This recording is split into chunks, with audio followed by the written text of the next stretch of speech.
بسم اللہ الرحمن الرحیم۔ شروع اللہ تبارک و تعالیٰ کے نام سے جو بڑا مہربان اور نہایت رحم کرنے والا ہے۔ السلام علیکم ورحمۃ اللہ وبرکاتہ۔ نیکورڈ کے معزز خواتین و حضرات، پیارے دوستو، ایک ایسے اللہ تبارک و تعالیٰ کے برگزیدہ نبی جن کو سمندر میں زندہ ڈال دیا گیا اور اس نبی کو ایک دو ہیکل مچھلی نے نگل لیا۔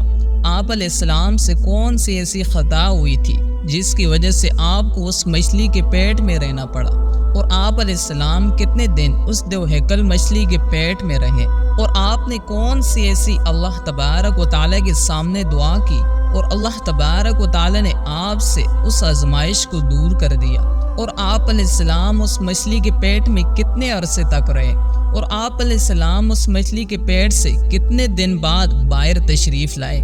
پیارے دوستو، آج کی اس ویڈیو میں ہم حضرت یونس علیہ السلام کے عجیب و غریب واقعے کے بارے میں آپ لوگوں کو بتائیں گے، اور ساتھ ہی پیارے دوستو آپ لوگوں کو اس ویڈیو میں ایک خاص دعا بھی بتائیں گے، جس دعا کو حضرت یونس علیہ السلام نے اللہ تبارک و تعالیٰ کی برگاہ میں مانگا، اور اللہ تبارک و تعالیٰ نے حضرت یونس علیہ السلام سے اس آزمائش کو دور کر دیا۔ دوستو، اس دعا کو جو بھی مصیبت زدہ پڑے گا تو اللہ تبارک و تعالیٰ اپنے فضل و کرم سے ان کی تمام پریشانیوں کو دور کر دیں گے اور تمام بیماریوں اور مصیبتوں سے نجات عطا فرمائیں گے۔ پیارے دوستو، حضرت یونس علیہ السلام اللہ تبارک و تعالیٰ کے برگزیدہ نبی گزرے ہیں۔ آپ علیہ السلام کے والد کا نام متی تھا، اور اللہ تبارک و تعالیٰ نے اپنے برگزیدہ نبی حضرت یونس علیہ السلام کو قوم بنی اسرائیل کی طرف مبعوث بنایا تھا۔ یاد رہے، بنی اسرائیل کی قوم وہ واحد قوم ہے جس قوم کی طرف اللہ تبارک و تعالیٰ نے سب سے زیادہ انبیاء کرام کو مبعوث بنایا۔ پیارے دوستو، اللہ تبارک و تعالیٰ نے حضرت یونس علیہ السلام کو نبوت عطا فرما کر عراق کے مشہور شہر نینوا کی طرف بھیجا تھا۔ جب اللہ تبارک و تعالیٰ نے حضرت یونس علیہ السلام کو نبوت عطا فرمائی، اس وقت آپ علیہ السلام کی عمر مبارک 28 برس تھی۔ اللہ تبارک و تعالیٰ کے حکم کے مطابق حضرت یونس علیہ السلام اہل نینوا کے لوگوں کو دعوت حق دیتے رہے، لیکن اہل نینوا کے لوگوں نے آپ کی باتوں پر کوئی دھیان نہ دیا اور اسی طرح شرک و برائی کے اندر مبتلا رہے۔ پیارے دوستو، اس کے باوجود بھی حضرت یونس علیہ السلام اس قوم کو اللہ تبارک و تعالیٰ کی وحدانیت کی طرف بلاتے رہے اور گناہوں سے منع فرماتے رہے۔ حضرت یونس علیہ السلام اپنی قوم کو کئی عرصے تک سمجھاتے رہے اور دعوت حق کی تبلیغ کرتے رہے، لیکن وہ قوم حضرت یونس علیہ السلام کی باتوں پر دھیان نہ دیتی اور گناہوں سے باز نہ آتی، اور اسی طرح وہ قوم اللہ تبارک و تعالیٰ کی نافرمانیوں اور گناہوں کے اندر مبتلا رہی۔ اہل نینوا کے لوگوں کی سرکشی اور مسلسل مخالفت نے حضرت یونس علیہ السلام کے دل برداشتہ کر دیا تھا۔ پیارے دوستو، حضرت یونس علیہ السلام اپنی قوم کی نافرمانیوں کو دیکھ کر ان سے سخت ناراض ہوئے، اور حضرت یونس علیہ السلام اللہ تبارک و تعالیٰ کی برگاہ میں عذاب الہی کی بد دعا کر کے اس بستی سے روانہ ہو گئے۔ آپ علیہ السلام اپنی قوم کی بد دعا کرنے کے بعد اس بستی سے باہر نکلے اور دریائے فرات کے کنارے پہنچ گئے، اور وہاں پر مسافروں سے بھری ہوئی کشتی روانہ ہونے کے لیے تیار کھڑی تھی۔ پیارے دوستو، حضرت یونس علیہ السلام نے جب اس کشتی کو دیکھا تو آپ بھی اس کشتی پر سوار ہو گئے۔ کشتی تھوڑی ہی دور گئی تھی، اللہ تبارک و تعالیٰ کے حکم سے طوفانی ہوائیں چلنے لگی، اور اس خوفناک طوفانی ہواؤں کے اندر وہ کشتی ڈگمگانے لگی۔ چنانچہ اس طوفانی ہواؤں سے اس کشتی کے ڈوبنے کا خطرہ پیدا ہو گیا۔ اس کشتی میں بیٹھے مسافروں نے اپنے عقیدے کے مطابق کہا کہ اس طوفانی ہواؤں سے یہ معلوم ہوتا ہے کہ اپنے آقا کا بھاگا ہوا کوئی غلام اس کشتی پر سوار ہو گیا ہے۔ جب تک اس غلام کو اس کشتی سے نکالا نہ جائے گا، تب تک ہم کو اس مصیبت کا سامنا کرنا پڑے گا۔ ان مسافروں کی بات سن کر حضرت یونس علیہ السلام کے دل میں یہ خیال آیا کہ میں نے اللہ تبارک و تعالیٰ کی وحی کا انتظار کیے بغیر ہی اپنی قوم کے لیے بد دعا کر کے یہاں چلا آیا، اور میرا یہ عمل اللہ تبارک و تعالیٰ کو شاید پسند نہ آیا، اس لیے یہ آثار نمودار ہوئے اور یہ میری آزمائش ہے۔ چنانچہ یہ منظر دیکھ کر حضرت یونس علیہ السلام نے ان مسافروں سے کہا کہ میں ہی ہوں بھاگا ہوا وہ غلام جو اپنے آقا سے بھاگ کر آیا، مجھے کشتی سے پھینک دو تاکہ یہ طوفانی ہوائیں رک جائیں۔ مگر اس کشتی پر سوار تمام مسافر آپ کو خوب جانتے تھے اور آپ کو نیک انسان سمجھتے تھے۔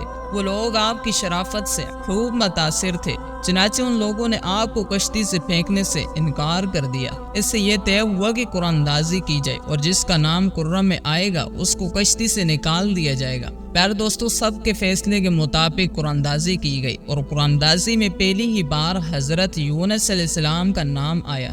چنانچہ حضرت یونس علیہ السلام کا نام نکلنے کے باوجود بھی تمام کشتی پر موجود مسافروں کو یقین نہ آیا۔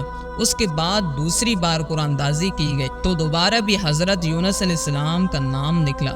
تیسری بار بھی قرآن اندازی کی گئی تو تیسری بار بھی حضرت یونس علیہ السلام کا نام نکلا۔ ہر بار ہی یونس علیہ السلام کا نام نکل رہا تھا۔ پیارے دوستو، تمام کشتی پر موجود مسافر آپ کو کشتی سے نکالنے پر مجبور ہو گئے۔ اس کے بعد حضرت یونس علیہ السلام نے خود ہی کشتی سے چھلانگ لگا دی۔ اس وقت اللہ تبارک و تعالیٰ کے حکم کے مطابق ایک دو ہیکل اور بڑی مچھلی نے آپ کو نکل لیا۔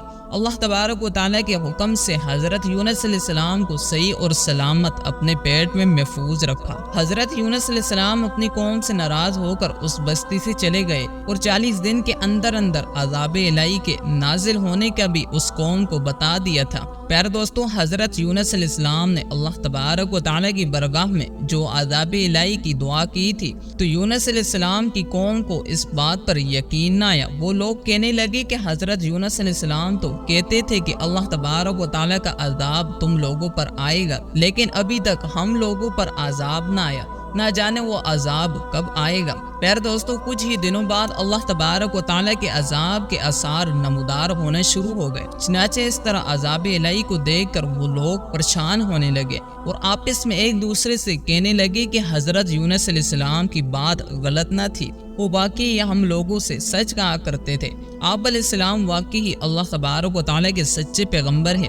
ان لوگوں نے اللہ تبارک و تعالیٰ کے عذاب کو دیکھ کر اللہ تبارک و تعالیٰ کی بارگاہ میں توبہ کی اور اللہ تبارک و تعالیٰ کی وحدانیت پر ایمان لے آئے۔ چنانچہ ان لوگوں نے اللہ تبارک و تعالیٰ کی بارگاہ میں دعا کی اور اللہ تبارک و تعالیٰ کے عذاب کو دیکھ کر ایمان لے آئے اور اللہ تبارک و تعالیٰ کی بارگاہ میں اس عذاب سے پناہ مانگنے لگے۔ اس وقت اللہ تبارک و تعالیٰ نے ان لوگوں کی توبہ کو اپنی بارگاہ عالیہ میں قبول منظور کر لیا اور اس قوم پر آنے والے عذاب کو دور کر دیا۔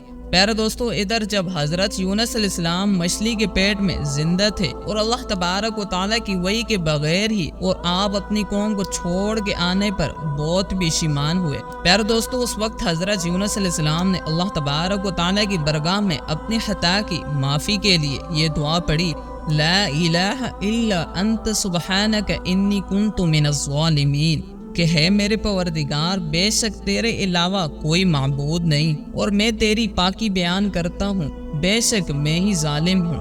اللہ تبارک و تعالیٰ نے حضرت یونس علیہ السلام کی درد بری دعا سنی تو اللہ تبارک و تعالیٰ نے حضرت یونس علیہ السلام کی دعا کو اپنی بارگاہ عالیہ میں قبول فرما لیا اور حضرت یونس علیہ السلام کو اس آزمائش سے نجات عطا فرمائی۔